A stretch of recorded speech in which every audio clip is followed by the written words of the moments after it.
ছাত্র জনতা 23 দিনের আন্দোলনে হলো গণ অভ্যুত্থান, বিদায় নিল শেখ হাসিনার সরকার, সেই সাথে পতন হলো আওয়ামী লীগ দলেরও। বাংলাদেশ থেকে পালিয়ে যাওয়া সাবেক প্রধানমন্ত্রী আশ্রয় নিয়েছেন প্রতিবেশী দেশ ভারতে।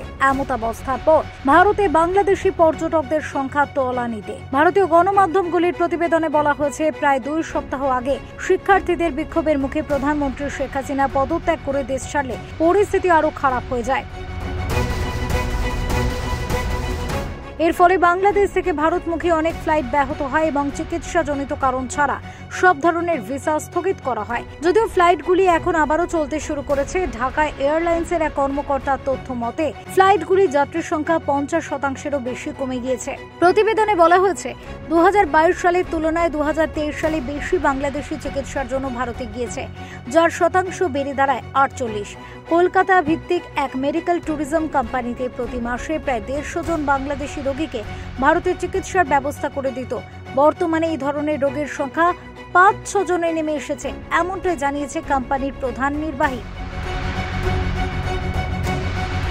গত বছরে যে পরিমাণ ভারতে বিদেশি পর্যটন গিয়েছেন তাদের মধ্যে 50% যুক্তরাষ্ট্র, বাংলাদেশ ও যুক্তরাজ্যে। 2022 সালে ভারতের সফরকারী পর্যটকদের 20% ছিল বাংলাদেশ থেকে, যা দ্বিতীয় সর্বোচ্চ। 2023 সালে বিভিন্ন দেশ থেকে ভারতে ঘুরতে যাওয়া পর্যটকের সংখ্যা 43.5% বেড়ে গিয়েছিল। তবে মহামারীর আগের বছরের তুলনায় এই পরিসংখ্যানটি 15.5% কমে উঠছিল। গত বছর দেশটিতে 92,30,000 পর্যটক সমাগম হয়েছে। এতে আয় হয়েছে 24,707 কোটি রুপি। এছাড়া প্রতি বছরই বাংলাদেশ থেকে বিপুল সংখ্যক মানুষ চিকিৎসার জন্য ভারতে যান। কিন্তু এবারে দেখা যাচ্ছে ভিন্ন চিত্র। তার প্রধান কারণ শেখ হাসিনার পতন।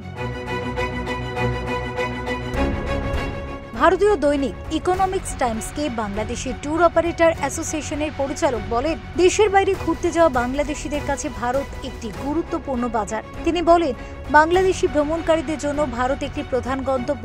যারা বিদেশে ঘুরতে যায় তাদের 40 থেকে 45 ভাগই ভারতে যায়।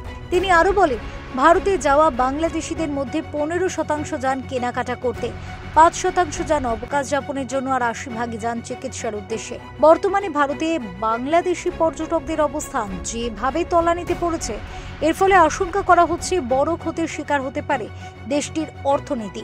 সাম্প্রতিক সংকট শুরু হওয়ার পর থেকে বাংলাদেশ ও ভারতের মধ্যে যাতায়াত প্রায় বন্ধ হয়ে গিয়েছে বলে উল্লেখ করেছে Indian Association of Tour Operators Paschimbanga অফিসিং চেয়ারম্যান দেবজিৎ দত্ত। তিনি বলেন, শুধুমাত্র প্রকৃত চিকিৎসার কারণ ছাড়া সরকার ভিসা দেওয়া বন্ধ করে দিয়েছেন। পশ্চিমবঙ্গের হাসপাতালের কাছাকাছি ট্রাভেল অপারেটর, হোটেল এবং গেস্ট হাউসগুলির ব্যবসা প্রায় 90% হ্রাস পেয়েছে। ব্যুরো রিপোর্ট, নবীন নিউজ।